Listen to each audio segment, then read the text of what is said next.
Happening now, breaking news. President Biden announces new orders and incentives to encourage COVID-19 vaccinations, telling Americans who haven't gotten their shots, you don't have to die.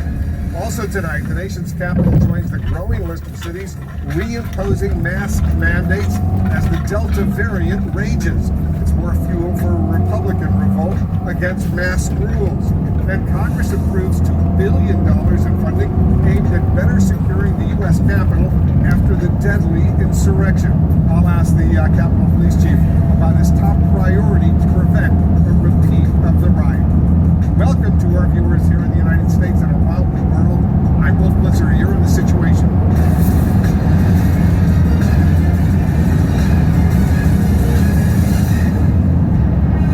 This is CNN Breaking News. And we begin with President Biden taking direct action to try to combat what he calls the pandemic of the unvaccinated. Let's go straight to our senior White House correspondent, Phil Donahue. Phil, the president laid out new vaccine incentives and the stakes, saying this is about life and death. It's a stark reminder about the moment the country finds itself in, where despite blood support by the administration, more than 163 million people fully vaccinated. Heck, well, a vaccine that actually works.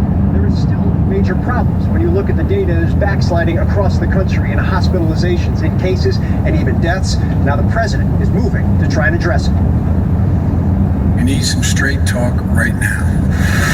Tonight, palpable frustration turning into a dramatic policy shift. With incentives and mandates, we can make a huge difference and save a lot of lives. President Biden, who declared this just 3 weeks ago, Today, we're closer than ever to declaring our independence from a deadly virus. now staring at a Delta variant that has left just 1% of the country with a low rate of transmission, and moving sharply to escalate the vaccination push. It's time to impose requirements on key groups to make sure they're vaccinated.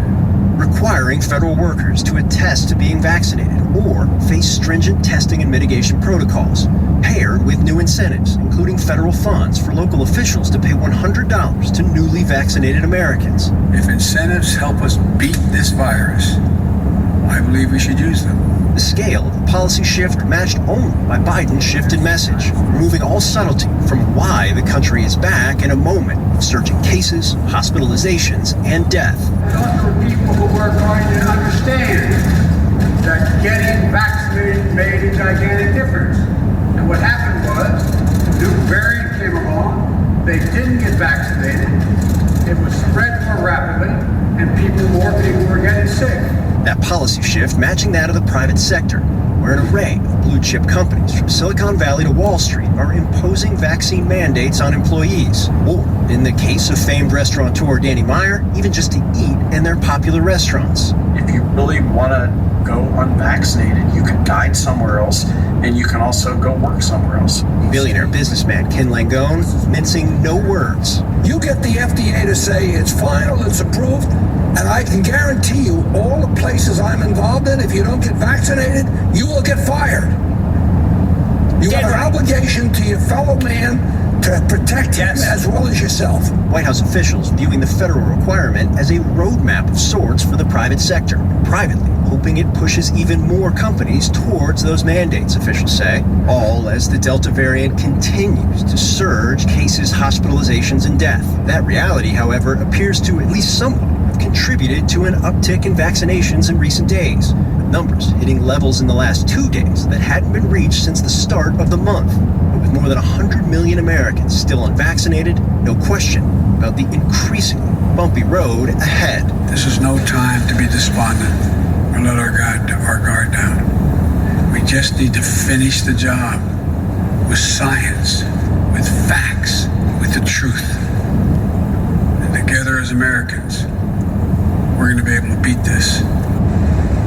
And Wolf, Wolf, there's no question the administration moving to require vaccination attestation from federal workers is a definite shift. But there was a bigger question of, is it possible for the federal government to impose a vaccine mandate across the country? The president was asked that today, and he said he didn't know. They still don't know yet. Now, we're not told that's under consideration, but the president not explicitly taking it off the table, all throughout the course of this day, the last several weeks even, underscoring the administration is trying to find out a way, any way, Wolf, to get tens of millions of people vaccinated and put a halt to the surge of the Delta variant. Clearly a lot of frustration out there. Phil Mattingly at the White House, thanks very much. Let's discuss this and more with the president's vaccine policy coordinator, the COVID-19 response coordinator, Jeff Zients. Jeff, thank you so much for joining us. I know you got a lot going on over there. What led the Biden administration to determine that now is the time to require federal employees to get vaccinated or to submit to weekly testing? Well, first of all, thank you, Wolf, for allowing me to come on the show.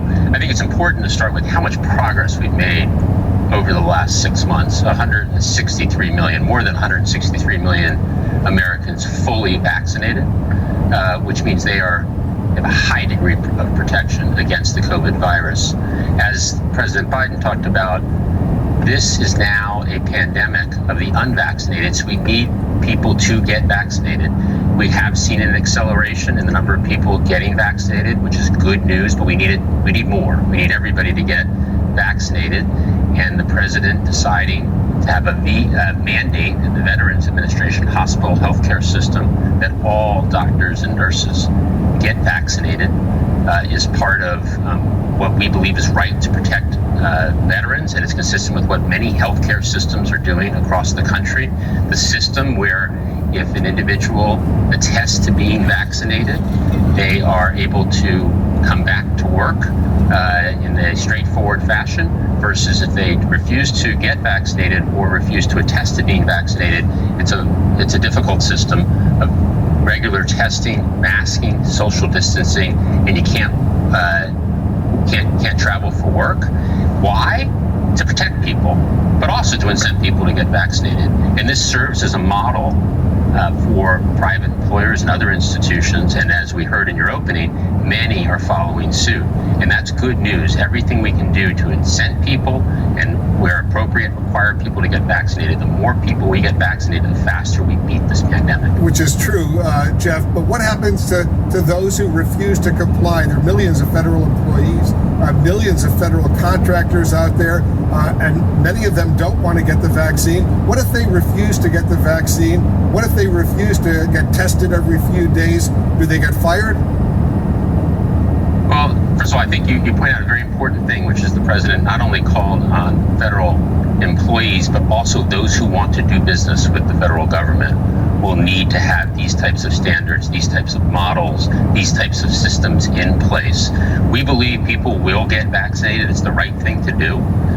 If it's required, people will do it. We've seen that across the economy in different locations across the country, and therefore we believe that people will do the right thing, protect themselves, protect their loved ones, protect their community, and get vaccinated.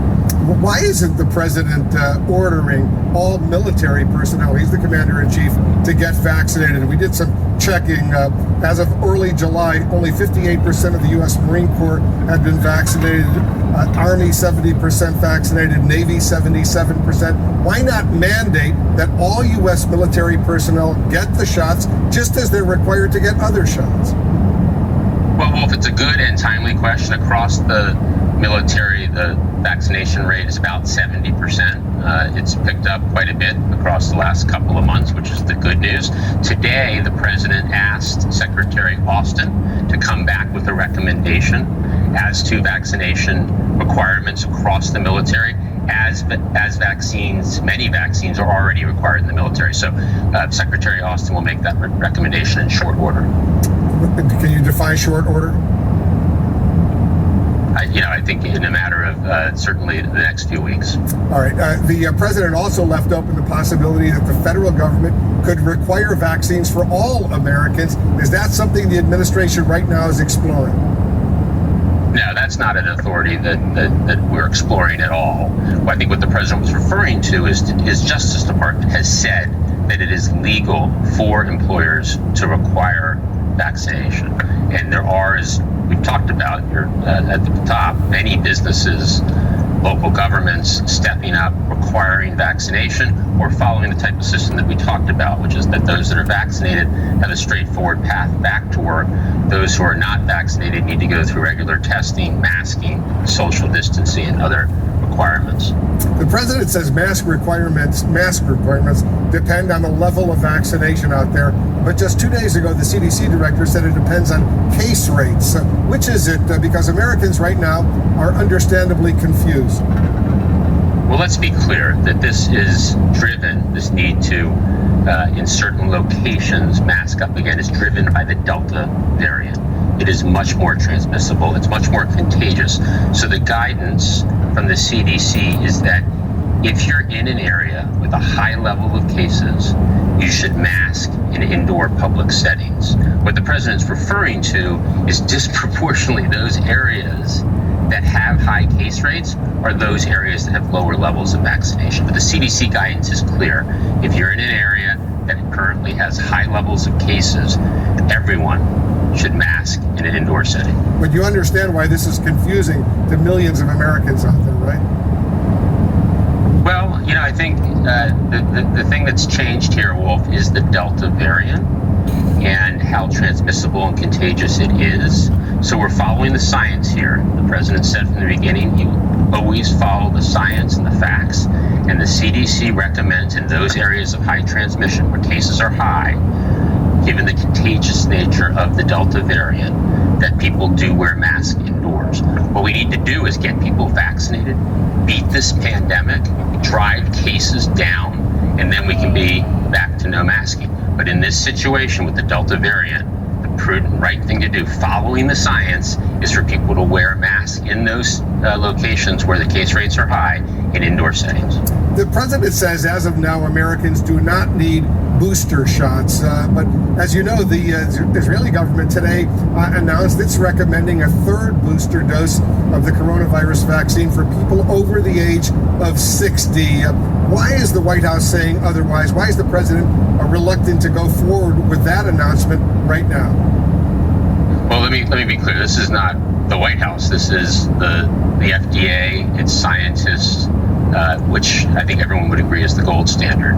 They're evaluating the data, the clinical trials, laboratory data, taking all the inputs, and they will decide when and if Americans need boosters. Right now, they are certain that no Americans need boosters. They've said that. But I will tell you, Wolf, if they do decide that Americans need boosters, we are ready. We have the supply, and people will be able to get a booster shot if it's needed in a fast and efficient manner. And even the 12 million Americans who got the Johnson & Johnson vaccine, a single dose, they don't need a booster? Is that what I'm hearing? That's right. The FDA and the president's scientific and medical advisors do not recommend a booster shot at this stage. Keywords at this stage. We'll see what happens in the coming weeks. Jeff Zients, thanks so much for joining us. Thanks for all you're doing.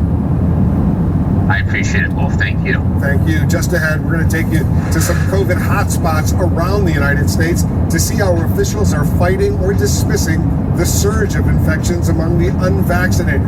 Stay with us. You're in The Situation. This show is sponsored by Written Off, a podcast from Lemonada Media and Black Bar Mitzvah. It's easy for the world to write out the artistic voices of those who have been locked up. This is the show that aims to fix that. Hosted by Walter Thompson Hernandez, Written Off shines a light on young writers who found their voice inside the U.S. prison system. Each episode features notable creatives like John Legend, Issa Rae, Jay Ellis, Kiki Palmer, and Julio Torres, and many more reading their work. Listen to Written Off now, wherever you get your podcasts. It's summer, which means that millions of people are on the roads, heading to and from vacation. Seeing that check engine light come on can cause major anxiety. It's never a good feeling, especially if your car's no longer covered under a warranty. And if your car is out of warranty, that light can signal expensive car repairs. This is where CarShield comes in. CarShield picks up where your warranty left off, offering vehicle service plans that can cover expensive repairs, like your engine, transmission, and AC, which could save you thousands of dollars. Here's how it works. When your car needs repairs, use your favorite mechanic or dealership, and CarShield pays them directly. That's it.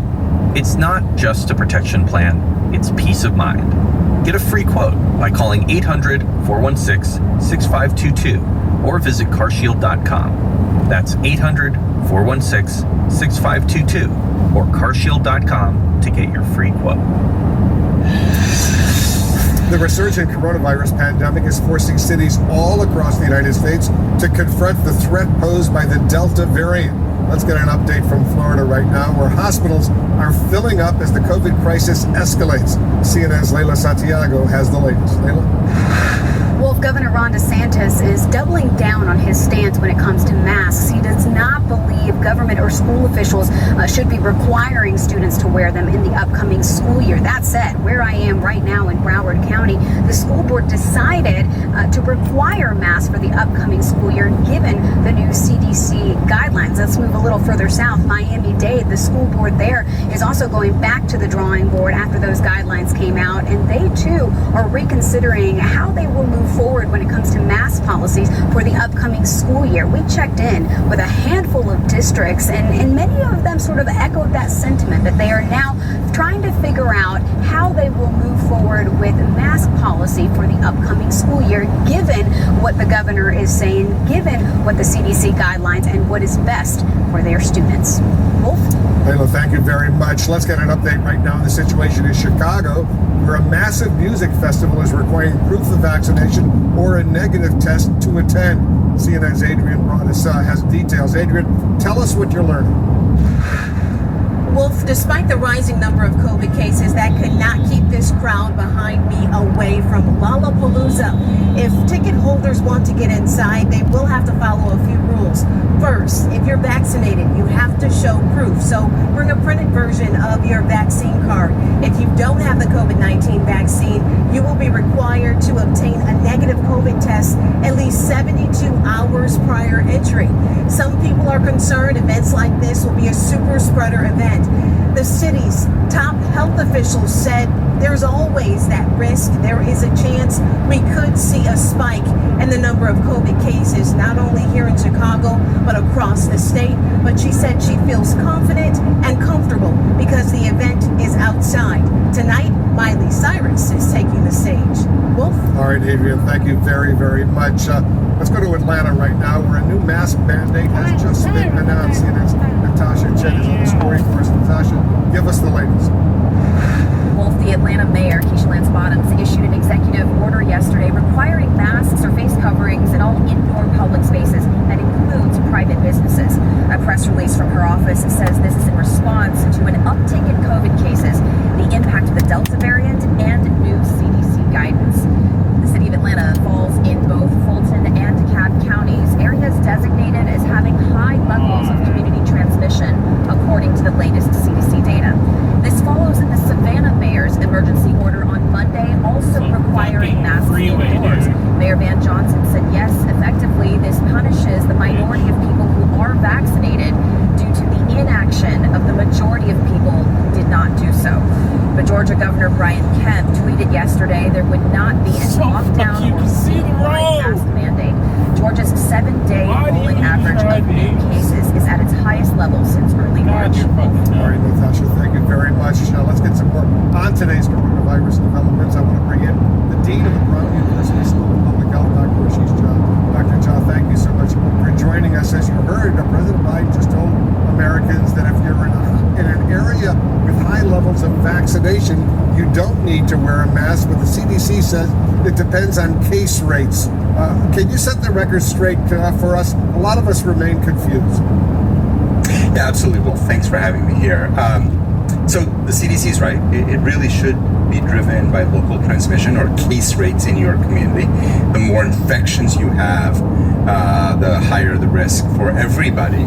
Again, mostly for the unvaccinated, but it's spilling over into the vaccinated as well. I think what the president was probably referring to, I'm guessing, is that, of course, low vaccination places are where the big outbreaks are happening. So there is a correlation there, but you've got to follow the case rates, the infection numbers, to make that decision. Are you optimistic, Dr. Jha, that vaccine mandates from both the president and private companies are actually going to work?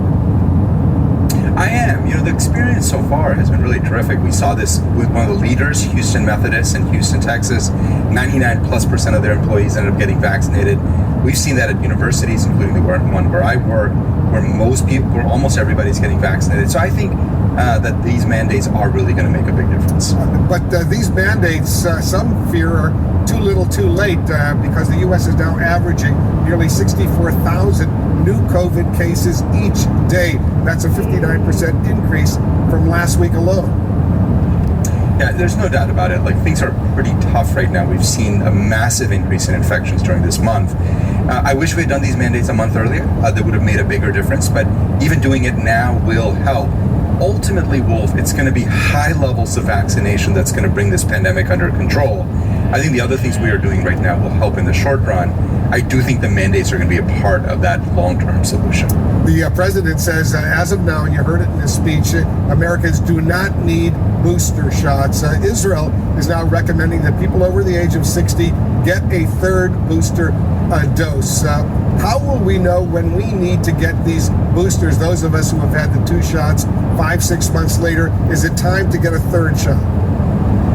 Yeah, I think this is going to be driven by data with the FDA. The FDA really is the gold standard for making these decisions. They're looking at data right now. I would not be surprised if in the upcoming weeks we see a recommendation for boosters for compromised people, maybe for frail elderly people living in nursing homes. I think those are likely coming. Whether we're going to do it for all older Americans or for all Americans, I'm more skeptical, but we'll see what the data says, and we'll see what the FDA says on that. Let's see what the science says, and then we'll move. Dr. Ashish Jha, thank you as usual for joining us. Really appreciate it. Coming up, I'll ask the chief of the U.S. Capitol Police about his most urgent needs right now to defend against any future attacks. The chief, Tom Major, is standing by live. We will discuss. Trying to put our averages up from 23. So here goes everyone passing me. The January 6th Select House Committee Big V8. Enjoy your 15 miles to the gallon. They plan to meet Speaker Nancy Pelosi's office as they consider. It's funny because it's the acceleration. It's not the top speed. See? Cruise control 60, which is what I always drive at, and I'm passing the fucking top. Well, we know that they are very interested in those subpoenas, and they want to move quickly to that. We also know that they're looking into if you're gonna go under the speed limit, don't rush to get to under the speed limit. We also know that we can expect, although it remains to be seen and be made official, but we're expecting that some members of Congress could be called to testify before the committee. Some of the names that could pop up in House Minority Leader. I'm done with this coronavirus shit. Pause it. Here it is. It's the same fucking people who complain about gas prices who drive like that.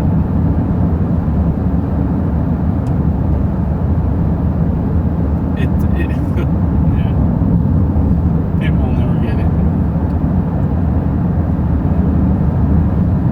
More important than the size of your engine, for the most part, is how you drive it. I mean, this thing is rated for. Nice light change. This thing is rated for 20. I don't know. It says 25 highway, I think. 25 highway, 19 city. Something like that. I think that's what the view is. But my last tank, I got 27. Or no, last tank I got 23.3 because I was driving like a douche. But the tank before that, I got 27.3 or something like that. That's ridiculous. And the only thing I changed was my driving habit. I just drove like this, more patiently. I see there's a red light coming, so I'm not going to rush to that red light. We'll get to the red when we get to the red. I'm off throttle. I coast a lot more. And I don't accelerate like a madman. Take this Accord, for example. We're gonna definitely get cut off by this Accord. And yeah, he's gonna get me from the van.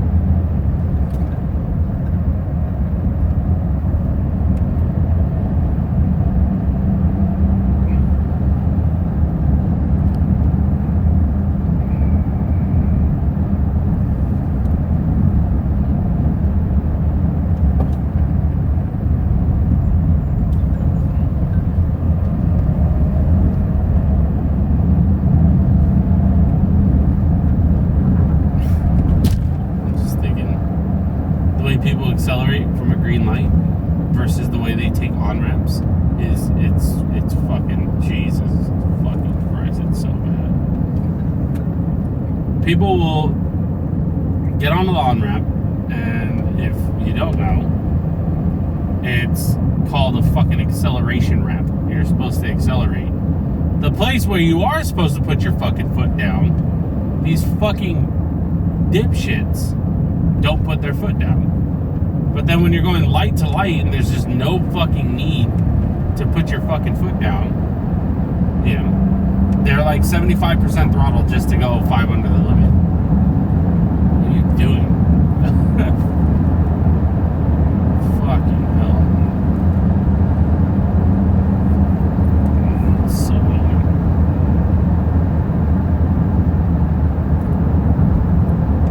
I don't even know what the speed limit for this on-ramp is. There is no speed limit, actually. Downshift to third. Keep a constant speed. Halfway up, my RPMs are about to hit 3. Shift. Continue my turn. And we're accelerating. I'm already at 50. 55. Shift. 60. Approaching 65. 65. Alright, now here's where I'm supposed to merge. I'm at 68 miles an hour. 70. I usually cruise at 75.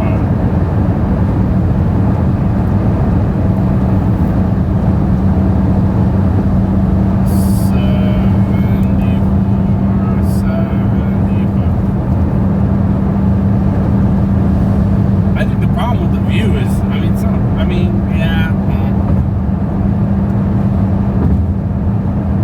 these short gears are a gift and a curse.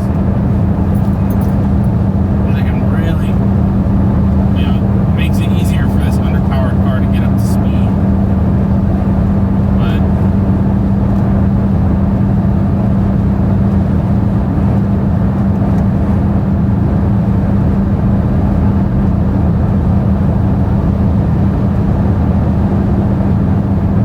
this will be an interesting one for me because I need this fucking off ramp. I'm gonna pass this truck. Here we go.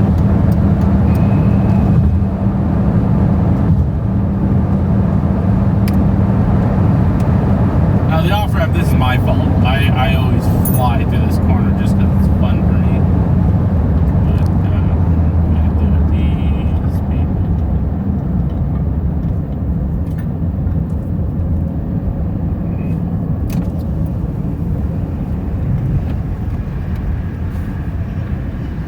Look at this fucking guy. We're going 20 miles an hour. 20.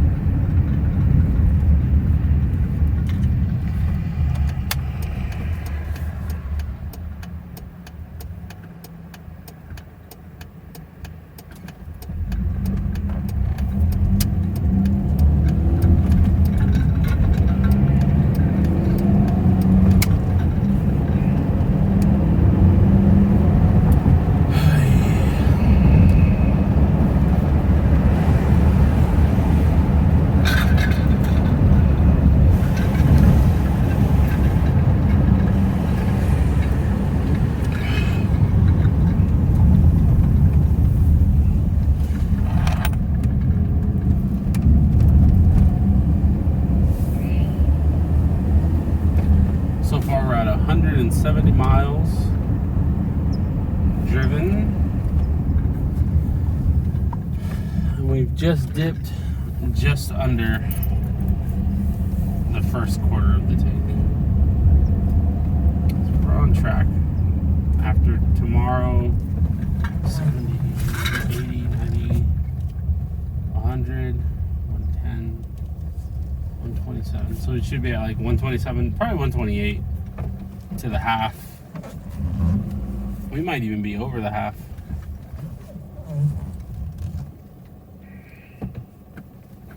And there's my money pit just ahead of us. It's fucking minus 2,000.